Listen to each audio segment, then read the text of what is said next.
Roberto Carlos, pemilik tendangan peluru dengan kecepatan 169 km per jam yang sangat menakutkan.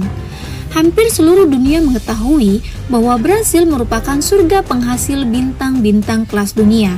Nama-nama besar seperti Pele, Romario, Rivaldo, Ronaldo, hingga Neymar merupakan sampel pemain dengan kualitas di atas rata-rata dari negara penghasil kopi terbesar di dunia tersebut. Semua pemain di atas adalah pemain dengan tipikal menyerang yang berbekal kecepatan dan teknik yang mumpuni. Namun, ada salah satu pemain dari Brasil yang setipe dengan kelima pemain tersebut, dengan atribut menyerang, akan tetapi lebih memilih untuk berposisi sebagai bek. Ia adalah Roberto Carlos.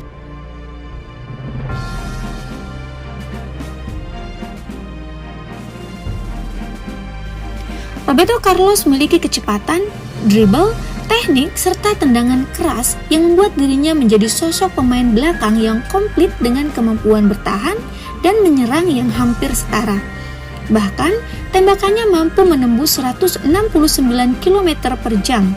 Maka dari itu, ia berjuluk El Hombre Bala yang berarti manusia peluru.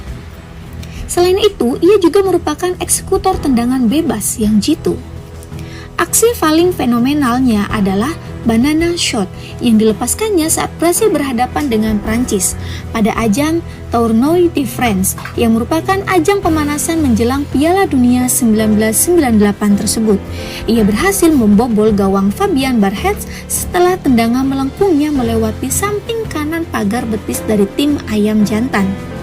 Roberto Carlos memulai karirnya sebagai pemain União São João, akan tetapi ia mulai bermain penuh saat membela Palmeiras dan bermain selama 2 musim di sana. Bersama klub yang berasal dari Sao Paulo tersebut, ia berhasil menyabet 2 gelar Liga Brasil secara beruntun. Potensi yang ia miliki membuat Inter Milan tertarik untuk memboyongnya ke Italia pada musim 1995-1996. Dengan atribut menyerang yang dimiliki Roberto Carlos, Roy Hodgson yang kala itu menjabat sebagai alenator Inter meminta kepadanya untuk menjadi seorang winger. Akan tetapi, Carlos menolak instruksi tersebut dan tetap memilih untuk menjadi seorang fullback kiri.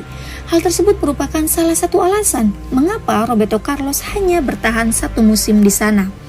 Kala itu ia memang bisa mencetak gol, bisa menyerang, tapi bukan berarti dia bisa jadi penyerang. Roberto Carlos tetaplah bek sayap, satu hal yang gagal dipahami Inter pada saat itu.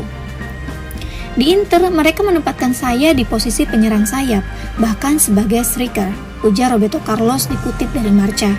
Penyebabnya adalah karena saya mencetak 7 gol pada 7 pertandingan pertama saya, lalu mereka menempatkan saya di depan dan saya benar-benar menderita. Saya sudah bicara kepada Presiden Massimo Moratti untuk menjelaskan saya tidak bisa bermain di sana sebab Copa Amerika akan segera tiba dan jika ingin bermain saya harus turun di posisi bek sayap, imbuhnya. Uniknya, pada hari Roberto Carlos juga bertemu dengan Presiden Madrid, Lorenzo Sanz. Madrid cerdas karena melihat kesulitan Roberto Carlos di Inter dan Roberto Carlos menyambutnya dengan baik. Dia memutuskan pindah ke Madrid hanya dalam waktu 10 menit saja tanpa pikir panjang. Pilihannya untuk pindah ke Madrid sangat tepat.